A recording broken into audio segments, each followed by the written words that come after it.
ಲಘುಪತನಕ ಅವರಿಬ್ರು ಬಂದಿದ್ದಾರೆ. ಎಲ್ಲಿಗೆ ಬಂದಿದ್ದಾರೆ? ಮಂಥರಕನ ಹತ್ರ ಬಂದಿದ್ದಾರೆ ಅಲ್ವಾ? ಆಮೆ ಹತ್ರ ಬಂದಿದ್ದಾರೆ. ಈಗ ಈ ಹಿರಣ್ಯಕ ಹೇಳ್ತಾರೆ, ನನಗೂ ಬಹಳಷ್ಟು ಬೇಸರ ಇದೆ, ಸ್ವಲ್ಪ ದಿನ ಬೇರೆ ಕಡೆ ಹೋಗಬೇಕು ಅಂತ ನನಗೂ ಇದೆ, ಅಲ್ಲಿ ಹೋಗಿ ಬರಬೇಕು ಅಂತ ಎಲ್ಲ ಹೇಳಿ ಅವನು ಕೂಡ ಇವ್ರ ಜೊತೆ ಹೊರಟು ಬಂದಿದ್ದಾನೆ. ಯಾರ ಹತ್ರ? ಲಘುಪತನಕನ ಜೊತೆ ಹೊರಟು ಈ ಮಂತ್ರಕನ ಹತ್ರ ಬಂದಿದ್ದಾನೆ. ಮಂತ್ರಕ ಯಾರು? ಮಾಂತ್ರಿಕನ? ಆಮೆ ಅಲ್ವಾ? ಆಮೆ ಹತ್ರ ಬಂದಿದ್ದಾನೆ. ಈಗ ಇವರಿಬ್ರು ಕೇಳ್ತಾರೆ, ಅಲ್ಲಪ್ಪ ನೀನು ಅಲ್ಲಿ ಹೇಳಿದೆ, ನನಗೂ ಬಹಳ ಬೇಸರ ಇದೆ ಮನಸ್ಸಿನಲ್ಲಿ ಅಂತೆಲ್ಲ ಹೇಳಿದೆ, ಏನು ನಿನ್ನ ಕಥೆ ಏನು ಅಂತ ಕೇಳಿದ್ರು. ನೀನೇನು ಹೇಳಿದೆ ಅವಾಗ? ನಾನು ಆಮೇಲೆ ಹೇಳ್ತೇನೆ ಅಂತ ಹೇಳಿದೆ ಅಲ್ವಾ? ಅಲ್ಲಿ ಹೋದ್ಮೇಲೆ ನಾನು ಕಥೆ ಹೇಳ್ತೇನೆ ಅಂತ ಹೇಳಿದೀಯಾ, ಈಗ ನಿನ್ನ ಕಥೆ ಹೇಳು ಅಂತ ಹೇಳಿ ಇಬ್ರು ಕೂಡ ಕೇಳಿದ್ರು. ಆವಾಗ ಹಿರಣ್ಯಕ ಹೇಳಿದ, ನೋಡ್ರಪ್ಪ ನಂದು ಒಂದು ಕಥೆ ಇದೆ. ಹಿರಣ್ಯಕ ಅಂದ್ರೆ ಏನು? ಹಿರಣ್ಯ ಅಂದ್ರೆ ಗೋಲ್ಡ್ ಅಲ್ವಾ? ಚಿನ್ನ. ಹಿರಣ್ಯ ಅಂದ್ರೆ ಚಿನ್ನ. ಇವನು ಹೇಳ್ತಾನೆ, ನನ್ನ ಹೆಸರು ಹಿರಣ್ಯಕ, ನಾನು ಒಂದಾದ ಕಾಲದಲ್ಲಿ ನನ್ನ ಹತ್ರ ತುಂಬಾ ಚಿನ್ನ ಇತ್ತು. ಇಲ್ಲಿ ಹತ್ರ ಚಿನ್ನ ಇತ್ತು. ಆ ಚಿನ್ನ ಅಂತಿಂತ ಚಿನ್ನ ಅಲ್ಲ, ಮಾಂತ್ರಿಕ ಚಿನ್ನ. ಆ ಚಿನ್ನ ಇದ್ದಷ್ಟು ದಿವಸ ನನಗೆ ಒಳ್ಳೆಯ ಶಕ್ತಿ ಇತ್ತು, ಬಲಶಾಲಿಯಾಗಿದೆ ನಾನು. ಒಬ್ಬ ತಾಮ್ರಚೂಡ ಅಂತ ಒಬ್ಬ ಸನ್ಯಾಸಿ ಇದ್ದ. ಆ ಸನ್ಯಾಸಿ ಒಂದು ದೇವಸ್ಥಾನದಲ್ಲಿ ಅವನ ವಸತಿ, ಅವನ ಮನೆಯಲ್ಲಿ ದೇವಸ್ಥಾನ, ಅವನಿಗೆ ಬೇರೆ ಮನೆ ಇಲ್ಲ ಸನ್ಯಾಸಿ. ಅವನಲ್ಲಿ ದೇವಸ್ಥಾನದಲ್ಲಿ ಏನ್ ಮಾಡ್ತಿದ್ದ, ಒಂದು ದೊಡ್ಡ ಕಂಬದ ಮೇಲೆ ಒಂದು ಮಡಿಕೆಯಲ್ಲಿ ಅನ್ನವನ್ನು ಇಡ್ತಾ ಇದ್ದ. ಅವನ ಮಧ್ಯಾಹ್ನದ ಊಟ, ರಾತ್ರಿ ಊಟ ಎಲ್ಲ ಆ ಮಡಿಕೆಯಲ್ಲಿ ಇರ್ತಾ ಇತ್ತು. ಹಾಗೆ ರಾತ್ರಿ ಊಟ ಮಾಡಿದ ಮೇಲೆ ಅವನು ಸ್ವಲ್ಪ ಅನ್ನ ಮಿಗಿಸ್ತಾ ಇದ್ದ. ಪ್ರತಿದಿನ ಸ್ವಲ್ಪ ಅನ್ನ ರಾತ್ರಿ ಉಳಿಸ್ತಾ ಇದ್ದ. ಉಳಿಸಿ ಆ ಮಡಿಕೆಯಲ್ಲೇ ಇಡ್ತಾ ಇದ್ದ. ಮರುದಿವಸ ಬೆಳಿಗ್ಗೆ ಏನ್ ಮಾಡ್ತಾ ಇದ್ದ, ಅದನ್ನ ಅಲ್ಲಿ ದೇವಸ್ಥಾನಕ್ಕೆ ಕೆಲಸಕ್ಕೆ ಬರೋವರಿಗೆ ಕೊಡ್ತಾ ಇದ್ದ, ಊಟಕ್ಕೆ ಅಂತ, ಬೆಳಿಗ್ಗೆ ಬ್ರೇಕ್ಫಾಸ್ಟ್.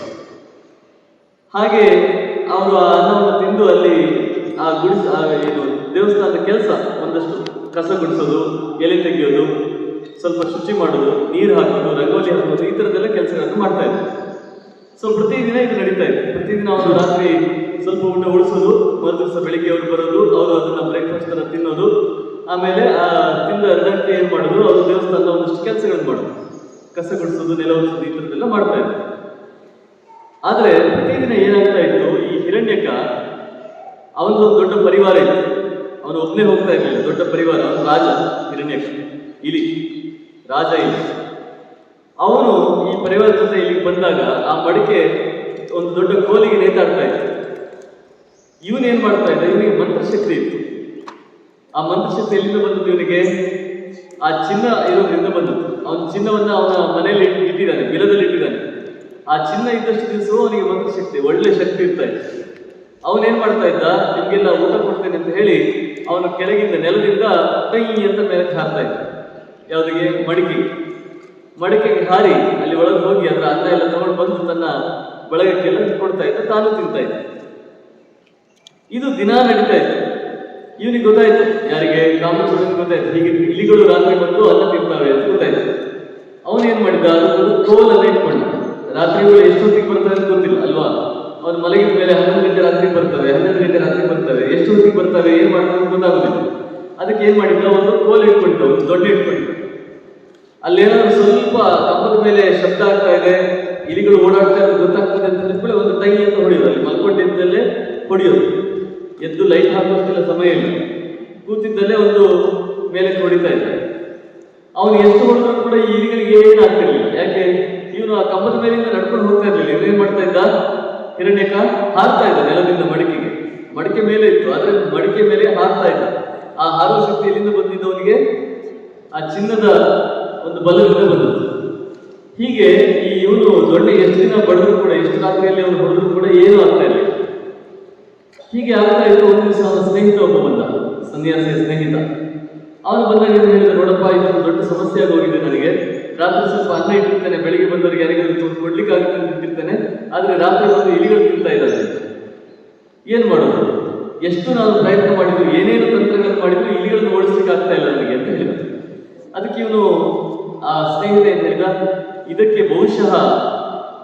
ಅಲ್ಲಿಂದ ನೆಲದಿಂದ ಆ ಮಡಿಕೆಗೆ ಹಾರ್ತಾ ಇದೆ ಅಂತ ಹೇಳಿದ್ರೆ ಇದಕ್ಕೇನೋ ಬಹುಶಃ ವಿಶೇಷ ಶಕ್ತಿ ಇರಬೇಕು. ಇದರ ಶಕ್ತಿ ಏನು ಅಂತ ನಾವು ಅದರ ಬಿಲವನ್ನು ನೋಡಿ ಪತ್ತೆ ಮಾಡಬೇಕು. ಅದರ ಬಿಲದಲ್ಲಿ ಏನೋ ಇರ್ಬೋದು, ಏನೋ ಮಂತ್ರ ಹಾಕಿದ್ದು ತಾಯ್ತಾ ಇರ್ಬೋದು, ಏನೋ ಒಂದು ಇರ್ಬೋದು. ಆ ಬಿಲವನ್ನು ಹೋಗಿ ನಾವು ಪತ್ತೆ ಹಚ್ಚಿ ಅವುಗಳು ಎಲ್ಲಿದ್ದಾವೆ ಅಂತ ನೋಡಿಕೊಂಡು ಆಮೇಲೆ ಅವುಗಳನ್ನು ನಾಶ ಮಾಡಬೇಕು. ಯಾವುದು ಹಾಗೆ ಅಲ್ವಾ? ನಾವು ಸಮಸ್ಯೆಯ ಮೂಲಕ್ಕೆ ಹೋಗ್ಬೇಕು. ಸಮಸ್ಯೆ ಮೂಲಕ್ಕೆ ಹೋಗಿ ಅದನ್ನು ನಾಶ ಮಾಡಬೇಕು. ಮೇಲ್ಮೇಲೆ ನಾಶ ಮಾಡಿದ ಪ್ರಯೋಜನ ಇಲ್ಲ ಅಲ್ವಾ? ಹೌದು ಅಲ್ವಾ? ಹಾಗೆ ಅವನ ಸ್ನೇಹಿತ ಹೇಳಿದ್ದನ್ನ ಇವನು ಕೇಳಿಸ್ಕೊಂಡಿದ್ವಿ ಇಲ್ಲಿ. ಇವನು ನೆಕ್ಸ್ಟ್ ಈಗ ನನ್ನ ಬಿಲಕ್ಕೆ ಇವನು ಕೈ ಹಾಕ್ತಾನೆ, ಅಲ್ಲಿ ಹೋಗಿ ನಾಶ ಮಾಡ್ಲಿಕ್ಕೆ ಹೋಗ್ತಾ ಇದ್ದಾನೆ ಅಂತ ಅದಕ್ಕೆ ಗೊತ್ತಾಯ್ತು. ಒಂದ್ ದಿವಸ ಏನ್ ಮಾಡಿದವನು, ಒಂದು ಪಿಕಾಸ್ ಹಿಡ್ಕೊಂಡು ಬಂದ. ಪಿಕಾಸ್ ಹಿಡ್ಕೊಂಡು ಈ ಇಲಿಗಳು ಅನ್ನ ತಿಂದು ಎಲ್ಲಿ ಹೋಗ್ತೇವೆ ನೋಡ್ಬೇಕು ಅಂತ ಕಾಯ್ತಾ ರಾತ್ರಿ. ಇಲಿಗಳಿಗೆಲ್ಲ ಗೊತ್ತಾಯ್ತು, ಇವನು ನಮ್ಮ ಬಿಲವನ್ನು ಹುಡುಕ್ಲಿಕ್ಕಂತಲೇ ಇವನು ಬಂದಿದ್ದಾನೆ, ಎಲ್ಲ ಪಿಕಾಸ್ ಹಿಡ್ಕೊಂಡೆಲ್ಲ ಬಂದಿದ್ದಾನೆ, ನಮ್ಮ ಬಿಲ ಯಾವ್ದಾದ್ರು ಗೊತ್ತಾದ ಕೂಡಲೇ ಅದನ್ನ ಪೂರ್ತಿ ಧ್ವಂಸ ಮಾಡಿಬಿಡ್ತಾನೆ ಅಂತ ಗೊತ್ತಾಯ್ತು. ಆವಾಗ ಹಿರಣ್ಯಕ್ಕೆ ಏನ್ ಹೇಳಿದ್ರು ಎಲ್ರಿಗೂ, ನಾವಿವತ್ತು ನೇರವಾಗಿ ಮನೆಗೆ ಹೋಗೋದು ಬೇಡ, ನಾವು ಇವತ್ತು ಅಲ್ಲಿ ಇಲ್ಲಿ ಓಡಾಡಬೇಕು, ಇವನಿಗೆ ಕನ್ಫ್ಯೂಷನ್ ಆಗ್ಬೇಕು ಅಂತ ಹೇಳಿ ಎಲ್ಲ ಇಲಿಗಳು ಅಲ್ಲಿ ಎಲ್ಲೆಲ್ಲೆಲ್ಲ ಓಡಾಡ್ತಾ ಬಂದು. ಹಾಗೆ ಓಡಾಡ್ತಾ ಹೋಗುವಾಗ ಅವನಿಗೂ ಕನ್ಫ್ಯೂಷನ್ ಆಯ್ತು, ಗೊತ್ತಾಗ್ಲಿಲ್ಲ ಎಲ್ಲಿ ಹೋಗ್ತಾ ಇದ್ದಾರೆ ಗೊತ್ತಾಗ್ಲಿಲ್ಲ. ಅವನು ಸ್ವಲ್ಪ ದೂರ ಓಡಾಡಿದ ಈ ಇಲಿಗಳ ಹಿಂದೆ. ಇವುಗಳು ಅವರು ಪ್ರತಿದಿನ ಹೋಗುವ ದಾರಿ ಬಿಟ್ಟು ಬೇರೆ ಕಡೆ ಹೋಗಿದ್ದಾರೆ. ಹಾಗೆ ಬೇರೆ ಕಡೆ ಹೋದಾಗ ಏನಾಯ್ತು, ರಾತ್ರಿ ಇನ್ನೊಬ್ರು ಎಚ್ಚರ ಇರ್ತಾರೆ. ಯಾರು? ಒಂದು ಬೆಕ್ಕು. ಆ ಬೆಕ್ಕು ಎಚ್ಚರಾಗಿ ಎಲ್ಲೋ ಕೂತಿತ್ತು ಸುಮ್ಮನೆ. ಈ ಇಲಿಗಳು ಓಡಾಡ್ಕೊಂಡು ಅದರ ಎದುರೇ ಬಂದ್ಬಿಟ್ಟು ಅವಾಗ ಏನ್ ಮಾಡಿದ್ರು, ಆ ಬೆಕ್ಕು ಇವು ಇಲಿಗಳ ಮೇಲೆ ಹಾರಿತು. ಇಲಿಗಳ ಮೇಲೆ ಹಾರಿ ಎಷ್ಟು ಸಿಗ್ತದೆ ಅಷ್ಟು ಏನು ತಗೊಳ್ಳುವ ಅಂತ ಹೇಳಿ ದೊಡ್ಡ ಉಗುರುಗಳೆಲ್ಲ ಅದರ ಮೇಲೆ ಹಾಕಿ ಕೂರಿತು. ಆವಾಗ ಇಲಿಗಳ ಮೈಯಲ್ಲೆಲ್ಲ ರಕ್ತ ಬಂತು. ಆದರೂ ಆ ಇಲಿಗಳು ಕೆಲವು ತಪ್ಪಿಸಿಕೊಂಡು ಓಡಿ ಬಂದು ರಕ್ತ ಸುರಿತಾ ಇದೆ, ಬೇಗ ಬೇಗ ಮನೆಗೆ ಹೋಗ್ಬೇಕು ಅಂತ ಹೇಳಿ ಅವುಗಳು ಬಿಲದ ದಾರಿ ಕಡೆ ಹೋದವು. ಆ ರಕ್ತವನ್ನು ನೋಡಿಕೊಂಡು ಯಾರು ಬಂದ? ಅವನ ಸ್ನೇಹಿತ, ಸನ್ಯಾಸಿಯ ಸ್ನೇಹಿತ ಬಂದ. ಅವನಿಗೆ ಗೊತ್ತಾಯ್ತು ಹೀಗೆ ಹೋಗಿದೆ, ರಕ್ತದ ಗುರುತು ಹೀಗೆ ಹೋಗಿದೆ ನೆಲದಲ್ಲಿ ಅಂತ ಗೊತ್ತಾಯ್ತು. ಆ ನೆಲದಲ್ಲಿ ಆ ರಕ್ತದ ಗುರುತನ್ನು ನೋಡ್ಕೊಂಡು ಬಂದ. ಬಿಲಕ್ಕೆ ಬಂದು ಏನ್ ಮಾಡಿದ, ಬಿಲವನ್ನು ಪೂರ್ತಿ ಧ್ವಂಸ ಮಾಡಿ ಒಳಗೆ ನೋಡುವಾಗ ಏನಿದೆ, ಒಂದು ಮಡಿಕೆಯಲ್ಲಿ ಚಿನ್ನದ ನಾಣ್ಯಗಳಿದ್ದಾವೆ. ಪೂರ್ತಿ ಚಿನ್ನ ಇದೆ ಒಳಗೆ. ಆವಾಗ ಗೊತ್ತಾಯ್ತು ಇದು ಬಹುಶಃ ಈ ಚಿನ್ನದ ಶಕ್ತಿಯಿಂದಲೇ ಇಲ್ಲಿ ಈ ತರ ಎಲ್ಲ ಆಟ ಆಡ್ತಾ ಇರೋದು. ಇದು ಹುಲಿ ತರ ಆಟ ಆಡ್ತಾ ಇರೋದು ಯಾತಕ್ಕೆ ಅಂತ ಹೇಳಿದ್ರೆ ಚಿನ್ನದ ಶಕ್ತಿಯಿಂದ. ಹಾಗಾಗಿ ಚಿನ್ನವನ್ನು ತಗೊಂಡು ಹೋಗ್ಬೇಕು ಅಂತ ಹೇಳಿ ಅವನ ಪೂರ್ತಿ ಆ ಮಡಿಕೆಯನ್ನೇ ತಗೊಂಡು ಹೋಗ್ಬಿಟ್ಟು, ಅವನು ಅದನ್ನು ತಗೊಂಡು ಹೋಗ್ಬಿಟ್ಟ ಮೇಲೆ ಈ ಹಿರಣ್ಯಕರಿಗೆ ಏನಾಯ್ತು, ಇವನ ಶಕ್ತಿ ಎಲ್ಲ ಹೋಗಿಬಿಟ್ಟು, ಇವನಿಗೀಗ ಶಕ್ತಿ ಇಲ್ಲ ಹಾರ್ಲಿಕ್ಕೆ, ಇವನ ಮಡಿಕೆಗೆ ಹಾರ್ಲಿಕ್ಕೆ ಸಾಧ್ಯ ಇಲ್ಲ ಈಗ. ಆ ತರ ಆಯ್ತು. ಆದ್ರೂ ಕೂಡ ಮರುದಿವಸ ಬರ್ಬೇಕಲ್ಲ, ಪ್ರತಿದಿನ ಅನ್ನ ತಿನ್ಬೇಕಲ್ಲ ಅಂತ ಹೇಳ್ಕೊಂಡು ಆ ಎಲ್ಲ ಇಲಿಗಳು ಬಂದು ಇದು ಎಷ್ಟು ಹಾರಿದ್ರು ಕೂಡ ಮಡಿಕೆ ಸಿಗ್ಲಿಲ್ಲ. ಇದು ಹೋಗಿ ಹಾರಿ ನೆಲಕ್ಕೆ ಬೀಳ್ತಾ ಇತ್ತು. ಹೌದು, ಬೇರೆ ದಿವಸ ಆದ್ರೆ ಮಡಿಕೆಗೆ ನೇರವಾಗಿ ಹಾರ್ತಾ ಇತ್ತು. ಇವತ್ತು ಅದಕ್ಕೆ ಶಕ್ತಿ ಇಲ್ಲ, ಹಾಗಾಗಿ ಮೇಲಕ್ಕೆ ಹಾರಿ ಕೆಳಗೆ ಬೀಳ್ತಾ ಇದೆ. ಈ ಮೇಲಕ್ಕೆ ಹಾರಿ ಕೆಳಗೆ ಬೀಳ್ತಾ ಇರುವಂತಹ ಹಿರಣ್ಯಕರನ್ನು ನೋಡಿ ಉಳಿದವರೆಲ್ಲ ಏನ್ ಮಾಡಿದ್ರು, ಈ ರಾಜ ಪ್ರಯೋಜನ ಇಲ್ಲ, ಇವನಿಗೆ ಶಕ್ತಿ ಇಲ್ಲ, ಇವನಿಗೆ ಮಾಡ್ಬೇಕಾದ ಕೆಲಸ ನೆಟ್ಟಗೆ ಮಾಡಕ್ ಬರಲ್ಲ ಅಂತ ಹೇಳಿ ಏನ್ ಮಾಡಿದ್ರು, ಎಲ್ಲರೂ ಆ ರಾಜನನ್ನು ಬಿಟ್ಟು ಹೋಗಿಬಿಟ್ಟು. ಯಾವತ್ತೂ ಹಾಗೆ ಅಲ್ವ, ರಾಜ ಇದ್ದವನು ಹೇಗಿರ್ಬೇಕು, ಅವನು ಎಲ್ರಿಗೂ ನಂಬಿಸ್ಬೇಕು, ನನಗೆಲ್ಲ ಸಾಧ್ಯ ಇದೆ ಅಂತ ನಂಬಿಸ್ಬೇಕು. ಅವನಿಗೆ ಶಕ್ತಿ ಇಲ್ಲ ಅಂತಂದ್ರೆ ಏನಾಗ್ತದೆ, ಅವನ ಹತ್ರ ಇರೋರೆಲ್ಲ ಮಂತ್ರಿಗಳು, ಸೈನಿಕರು, ಸೇವಕರು ಎಲ್ಲರೂ ಕೂಡ ಏನ್ ಮಾಡ್ತಾರೆ, ಅವನನ್ನು ಬಿಟ್ಟು ಹೋಗಿಬಿಡ್ತಾರೆ. ಹಾಗಾಗಿ ಅವತ್ತೇನಾಯ್ತು, ಎಲ್ಲ ಇಲಿಗಳು ಅವನನ್ನು ಬಿಟ್ಟು ಹೋಗ್ಬಿಟ್ಟು.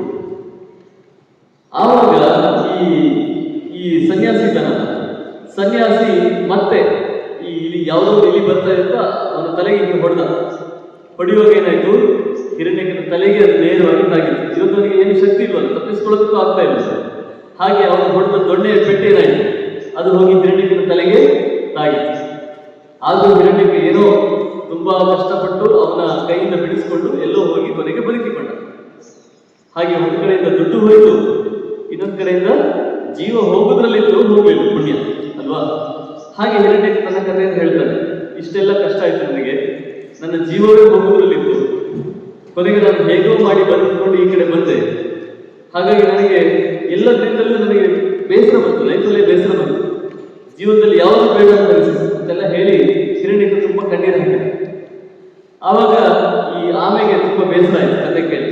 ಯಾಕೆ, ಚಿನ್ನ ಇದ್ದವನು, ದೊಡ್ಡ ರಾಜನಾಗಿದ್ದವನು, ರಾಜನ ಹಿಂದೆ ಸುಮಾರು ದೊಡ್ಡ ಪರಿವಾರ ಎಲ್ಲ ಇತ್ತು, 10-15 ಇಲಿಗಳು ಅವರ ಮಾತು ಕೇಳ್ತಾ ಇದ್ವು, ಅವನು ಹೇಳಿದ ಆದೇಶವನ್ನು ಪಾಲನೆ ಮಾಡ್ತಾ ಇದ್ವು, ಅವನ ಜೊತೆ ವಾಸ ಮಾಡ್ತಾ ಇದ್ವು. ಈಗ ಅವನಿಗೆ ರಾಜಪಟ್ಟವೂ ಇಲ್ಲ, ಯಾವ ಸೈನಿಕರೂ ಇಲ್ಲ, ಸೇವಕರೂ ಇಲ್ಲ, ದುಡ್ಡು ಇಲ್ಲ, ಶಕ್ತಿಯೂ ಇಲ್ಲ, ಏನೂ ಇಲ್ಲ ಅಂತ ಆಯ್ತು. ಹೀಗೆ ಬಹಳ ದುರ್ಬಲನಾಗಿ ಕೂತಿರುವಂತ ಇವನನ್ನು ನೋಡಿ ಆಮೇಲೆ ಬಹಳ ಬೇಸರ ಆಯ್ತು ಮಂತ್ರಕನಿಗೆ. ನೋಡಪ್ಪ, ಇದೆಲ್ಲ ಆಗುತ್ತದೆ. ನಮ್ಮ ಜೀವನದಲ್ಲಿ ಕೆಲಸ ಏನಾಗ್ತದೆ, ನಮಗೆ ಎಷ್ಟು ಬೇಕೋ ಅಷ್ಟು ಮಾತ್ರ ಪ್ರಾಪ್ತಿ. ನಿನ್ನ ಪ್ರಾಪ್ತಿ ಇಷ್ಟು ಏನ್ ಮಾಡ್ಲಿಕ್ಕೆ ಸಾಧ್ಯ? ನಿನ್ನ ಜೀವನದಲ್ಲಿ ಹಣೆಯಲ್ಲಿ ಬರೆದ್ಬಿಟ್ಟಿದ್ದಾನೆ ಬ್ರಹ್ಮ, ಏನು ನಿನಗೆ ಇಷ್ಟು ವರ್ಷ ರಾಜಪದವಿ, ಇಷ್ಟು ವರ್ಷ ನಿನಗೆ ರಾಜಪದವಿ ಇಲ್ಲ, ಇಷ್ಟು ವರ್ಷ ನಿನ್ನ ಜೊತೆ ಶಕ್ತಿ ಇರುತ್ತೆ, ಮಂತ್ರ ಶಕ್ತಿ ಇರುತ್ತೆ, ಇಷ್ಟು ದಿನ ಇಲ್ಲ ನಿನಗೆ ನಿನ್ನ ಜೀವನದಲ್ಲಿ ಇಲ್ಲ ಅಂತ ಬ್ರಹ್ಮ ಬರೆದು ಬಿಟ್ರೆ ನಮ್ಗೆ ಯಾರು ಅದನ್ನು ತಪ್ಪಿಸ್ಲಿಕ್ಕೆ ಸಾಧ್ಯ ಇಲ್ಲ ಅಂತ ಹೇಳಿ ಆಮೇಲೆ ಒಂದು ಕತೆ ಹೇಳಿ. ಯಾವ ಕತೆ ಅಂತ ಹೇಳಿದ್ರೆ, ಒಬ್ಬ ಸೋಮಲಕ ಅಂತ ಇದ್ದ. ಈ ಸೋಮಿಲಕ ಅವನು ನೇಯ್ಗೆ ಮಾಡುವ ಒಂದು ಊರಿನಲ್ಲಿ ನೇಯ್ಗೆ ಕೆಲಸ ಮಾಡ್ತಾ ಇದ್ದ. ನೇಯ್ಗೆ ಅಂತ ಹೇಳಿದ್ರೆ ಈಸ್ ಅ ವೀವರ್ ಅಲ್ವಾ? ಆ ನೇಯ್ಗೆ ಕೆಲಸ ಮಾಡ್ತಾ ಇದ್ದ. ದಿನ ಯಾವ್ದಾದ್ರು ಬಟ್ಟೆ ಹೊಲಿತಾ ಇದ್ದ, ಒಂದು ಏನೋ ಬಟ್ಟೆನೋ ಪಂಚೆನೋ ಸೀರೆನೋ ಏನೋ ಒಂದು ಹೊಲಿತಾ ಇದ್ದ, ನೇಯ್ಗೆ ಮಾಡಿ ಕೊಡ್ತಾ ಇದ್ದ. ಆ ಊರಿನವರು ಬೇರೆ ಎಲ್ಲ ನೇಯ್ಗೆಯವರು ಎಲ್ಲ ಸ್ವಲ್ಪ ದೊರಕು ಬಟ್ಟೆಗಳನ್ನು ಹೊಲಿತಾ ಇದ್ದಾರೆ. ಅವರ ಹೊಲಿಗೆಯಲ್ಲಿ ಏನು ಅಷ್ಟು ಚಂದ ಇರಲಿಲ್ಲ. ಆದ್ರೆ ಇವರು ಮಾತ್ರ ಬಹಳ ನಯವಾಗಿ ರೇಷ್ಮೆ ಸೀರೆ ಮಾಡಿದಷ್ಟು ಸ್ಮೂತ್ ಆಗಿ ಬಟ್ಟೆಗಳನ್ನು ಮಾಡಿಕೊಡ್ತಾ ಇದ್ದಾರೆ. ಇವನ ಬಟ್ಟೆಗಳು ದುಬಾರಿ, ಜನ ಕೊಡ್ತಾ ಇದ್ರು, ಎಲ್ಲ ಇತ್ತು. ಆದ್ರೂ ಕೂಡ ಇವನಿಗೆ ಬೇಕಾದಷ್ಟು ದುಡ್ಡು ಸಿಗ್ತಾ ಇರಲಿಲ್ಲ. ಎಂಡ್ ಆಫ್ ದ ಡೇ ಏನೂ ಇಲ್ಲ. ಕೆಲವರು ವ್ಯವಹಾರ ಹಾಗೆ ಇರ್ತದಲ್ವಾ, ಬೆಳಿಗ್ಗೆ ಸುಮಾರು ದೊಡ್ಡ ಮಟ್ಟದಲ್ಲಿ ಶುರು ಮಾಡ್ತಾರೆ, ಸಂಜೆ ಪ್ರಾಫಿಟ್ ಅಂತ ಏನೂ ಇಲ್ಲ. ಕರೆಕ್ಟಾ? ಯಾರೋ ಒಬ್ರು ಹೋಟೆಲ್ ನಡೆಸ್ತಾ ಇದ್ದಾರೆ ಅಂತ ಇಟ್ಕೊಳ್ಳುವ. ಹೋಟೆಲ್ ನಡೆಸ್ಲಿಕ್ಕೆ ಏನೆಲ್ಲ ಬೇಕು? ಎಲ್ಲ ಇಂಗ್ರೀಡಿಯೆಂಟ್ಸ್ ಎಲ್ಲ ಬೇಕಲ್ವಾ? ತರಕಾರಿ, ಬೇಳೆ, ಕಾಳು, ಎಣ್ಣೆ, ಅದು ಎಲ್ಲ ಬೇಕು, ಗ್ಯಾಸ್ ಎಲ್ಲ ಬೇಕು. ಬೆಳಿಗ್ಗೆ ಏನ್ ಮಾಡ್ತಾರೆ, 50,000 ಬಂಡವಾಳ ಹಾಕ್ತಾರೆ. 50,000 ಹಾಕಿ ತರಕಾರಿ ಅದನ್ನೆಲ್ಲ ತರ್ತಾರೆ. ಎಲ್ಲ ಹೋಟೆಲಲ್ಲಿ ಎಲ್ಲ ಬೇಕಾದ ಐಟಮ್ಗಳನ್ನೆಲ್ಲ ಮಾಡ್ತಾರೆ. ಎಲ್ಲ ಆಗಿ ಕೊನೆಗೆ ಎಂಡ್ ಆಫ್ ದ ಡೇ ಏನಾಗ್ತದೆ, ಅವ್ರ ಕೈಗೆ ವಾಪಸ್ ಬರೋದು ಎಷ್ಟು? 50,000 ಅಥವಾ ಮೇ ಬಿ 49,000, 1,000 ನಷ್ಟವೇ. ಬೆಳಿಗ್ಗೆ 50,000 ಬಂಡವಾಳ ಹಾಕಿ ಸಂಜೆ 49,000 ತೆಗಿತಾ ಇರ್ತಾರೆ. ನೋಡುವವರಿಗೆ ಇವ್ರು ದೊಡ್ಡ ಹೋಟೆಲ್ ನಡೆಸ್ತಾ ಇದ್ದಾರೆ. ಹೌದು ಇಲ್ಲ? ಆ ಥರ ಆಗ್ತದೆ ಕೆಲವು ಸಲ. ನಿನ್ನ ಪ್ರಾಪ್ತಿ ಎಷ್ಟುಂಟು ಅಷ್ಟೇ ನಿಮಗೆ ಸಿಗ್ತದೆ. ಹಾಗೆ ಈ ನೇಯ್ಗೆ ಅವನು ಸೋಮಿಲಕ, ಅವನು ಒಳ್ಳೊಳ್ಳೆಯ ರೇಷ್ಮೆ ಬಟ್ಟೆಗಳನ್ನು ಮಾಡುವನು, ಚೆನ್ನಾಗಿ ಒಳ್ಳೆಯ ಬಟ್ಟೆಗಳನ್ನು ನೇಯ್ಗೆ ಮಾಡುವನು. ಆದ್ರೆ ಅವನಿಗೆ end of the day profit ಇಲ್ಲ. ನೋಡುವವರಿಗೆ ತುಂಬಾ ಕೆಲಸ ಮಾಡ್ತಾ ಇದ್ದಾನೆ, ಆದ್ರೆ ಪ್ರಾಫಿಟ್ ಇಲ್ಲ, ಕೈಗೆ ದುಡ್ಡು ಬರ್ತಾ ಇಲ್ಲ. ಹೀಗೆ ಆಗ್ತಾ ಇತ್ತು. ಅವನು ಏನ್ ಮಾಡಿದ, ಅವನಿಗೆ ತುಂಬಾ ಬೇಸರ ಆಯ್ತು. ಹೆಂಡತಿಗೆ ಹೇಳಿದ, ನೋಡು ನಾನು ಇಷ್ಟೆಲ್ಲ ಕೆಲಸ ಮಾಡಿ, ಇಷ್ಟೆಲ್ಲ ಬೆವರು ಸುರಿಸಿ, ಏನೆಲ್ಲ ಮಾಡಿದ್ರು ನನಗೆ ದುಡ್ಡು ಸಿಗ್ತಾ ಇಲ್ಲ, ನನಗೆ ಏನು ಲಾಭ ಬರ್ತಾ ಇಲ್ಲ. ಹಾಗಾಗಿ ನಾನು ಬೇರೆಯವರಿಗೆ ಹೋಗ್ಬೇಕು, ಬೇರೆಯವರಿಗೆ ಹೋಗಿ ಅಲ್ಲಿ ಏನಾದ್ರು ಈ ತರದ ಕೆಲಸ ಮಾಡಿ ಜಾಸ್ತಿ ಸಂಪಾದನೆ ಮಾಡ್ಕೊಂಡು ಬರ್ಬೇಕು ಅಂತ ಹೇಳಿ. ಕೆಲಸ ಹಾಗೆ ಅಲ್ವಾ, ನಮ್ಮ ಕೆಲಸಕ್ಕೆ ನಮ್ಮ ಊರಿನಲ್ಲಿ ಬೆಲೆ ಇರುವುದಿಲ್ಲ, ಬೇರೆ ಊರಿನಲ್ಲಿ ಬೆಲೆ ಇರುತ್ತೆ. ಈಗ ಯಾರೋ ಒಬ್ರು ಲೇಬರ್ ಕೆಲಸ ಮಾಡೋರಿದ್ದಾರೆ ಅಂದ್ಕೊಳ್ಳಿ, ಅವ್ರು ಒಂದು ಊರಿನಲ್ಲಿ 100 ರೂಪಾಯಿ ಕೊಡಿಸ್ತಾ ಇರ್ತಾರೆ ಸಂಬಳ. ಅದೇ ಪಕ್ಕದವರಿಗೆ ಹೋದ್ರೆ 500 ರೂಪಾಯಿ, 1000 ರೂಪಾಯಿ ಸಂಬಳ ಸಿಗ್ತದೆ ಅಲ್ವಾ? ಹಾಗೆ ನನಗೆ ಪಕ್ಕದ ಊರಿಗೆ ಹೋಗಿ, ದೇಶಾಂತರ ಹೋಗಿ ಜಾಸ್ತಿ ದುಡ್ಡು ಸಂಪಾದನೆ ಮಾಡ್ಕೊಂಡು ಬರ್ತೇನೆ ಅಂತ ಹೇಳಿದ್ರು. ಹೆಂಡತಿ ಹೇಳಿದ್ರು, ನೋಡಿ ಸ್ವಾಮಿ, ನೀವು ಎಲ್ಲಿ ಹೋದ್ರು ಅಷ್ಟೇ, ನಿಮ್ಗೆ ಎಷ್ಟು ಸಿಗ್ತದೋ ಅಷ್ಟೇ ಸಿಗ್ಬೇಕು, ಹಣೆಯಲ್ಲಿ ಎಷ್ಟು ಕೊಡ್ತಿದ್ದಾರೆ ದೇವರು ಅಷ್ಟೇ ಕೊಡ್ತಾರೆ. ನಿಮ್ಗೆ ಜಾಸ್ತಿ ಸಿಗ್ಬೇಕು ಅಂತಿದ್ರೆ, ಶ್ರೀಮಂತ ಆಗ್ಬೇಕು ಅಂದ್ರೆ ಈ ಊರಲ್ಲಿ ಆಗ್ಬೋದು, ಪಕ್ಕದವರಿಗೆ ಯಾರು ಹೋಗ್ಬೇಕು ಅಂತ ಕೇಳಿದ್ರು. ಅದಕ್ಕೆ ಅವನು ಇಲ್ಲ ನಾನು ಹೋಗಿ ಸಂಪಾದನೆ ಮಾಡ್ಕೊಂಡು ಬರ್ತೇನೆ ನೋಡು ಅಂತ ಹೇಳಿ ಹೊರಟ. ಹೆಂಡತಿಯನ್ನು ಕನ್ವಿನ್ಸ್ ಮಾಡಿ ಹೊರದೇಶಕ್ಕೆ ಹೋದ. 3 ವರ್ಷ ದುಡಿದ. 3 ವರ್ಷ ದುಡಿದು ಅವನಿಗೆ 300 ಹೊನ್ನುಗಳು ಸಿಕ್ಕಿತು. 300 ಚಿನ್ನದ ನಾಣ್ಯಗಳನ್ನು ಸಂಪಾದನೆ ಮಾಡಿ ಅದನ್ನೆಲ್ಲ ಗಂಟು ಕಟ್ಟಿಕೊಂಡು ಮನೆಗೆ ವಾಪಸ್ ಬರ್ತಾ ಇರುವಾಗ ಕಾಡಿನಲ್ಲಿ ಬರ್ತಾ ಇರುವಾಗ ಏನಾಯ್ತು, ನಿದ್ದೆ ಬಂತು. ರಾತ್ರಿ ಸ್ವಲ್ಪ ಹೊತ್ತು ಮಲಗಿ ನಾಳೆ ಬೆಳಿಗ್ಗೆ ಹೋಗುವ ಅಂತ ಹೇಳಿ ಒಂದು ಮರದ ಕೆಳಗೆ ಮಲಗಿದ ಮೇಲೆ ಅವನಿಗೆ ಕನಸಾಯಿತು.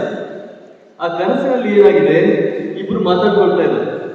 ಒಬ್ಬನ ಹೆಸರು ಕರ್ತ, ಇನ್ನೊಬ್ಬನ ಹೆಸರು ಕರ್ಮ. ಈ ಕರ್ತ ಏನು ಹೇಳ್ತಾ ಇದ್ದಾನೆ, ನೋಡು ಅವನು ಒಳ್ಳೆ ಕೆಲಸ ಮಾಡಿದ್ದಾನೆ, 3 ವರ್ಷ ತುಂಬಾ ಬೆವರು ಸುರಿಸಿ ಸಂಪಾದನೆ ಮಾಡಿದ್ದಾನೆ, ನಾನು ಅವನಿಗೆ ಪೂರ್ತಿ ಅನುಗ್ರಹ ಮಾಡಿದ್ದೇನೆ, ಅವನಿಗೆ ಬೇಕಾದಷ್ಟು ದುಡ್ಡು ಕೊಟ್ಟಿದ್ದೇನೆ. ಕರ್ಮ ಹೇಳ್ತಾ ಇದ್ದಾನೆ, ನಿನಗೆ ತಲೆ ಸರಿ ಉಂಟು, ನಿನಗೆ ಅವನ ಹಣೆಯಲ್ಲಿ ಬರೆದದ್ದೇನು, ಇವನಿಗೆ ಜಾಸ್ತಿ ದುಡ್ಡು ಇವನ ಕೈಯಲ್ಲಿ ನಿಲ್ಲುವುದಿಲ್ಲ ಅಂತ ಬರೆದಿದೆ ಇವನ ಹಣೆಯಲ್ಲಿ. ನೀನು ಮತ್ತೆ ದುಡ್ಡು ಕೊಟ್ಟು ಏನು ಪ್ರಯೋಜನ, ಇವನ ಕೈಯಲ್ಲಿ ದುಡ್ಡು ಕೊಡಬೇಡ ಅಂತ ಹೇಳಿ ಕರ್ಮ ಹೇಳ್ತಾ ಉಂಟು. ಇಷ್ಟು ಹೇಳುವಷ್ಟರಲ್ಲಿ ಅವನಿಗೆ ತಕ್ಷಣ ಎಚ್ಚರ ಆಯ್ತು.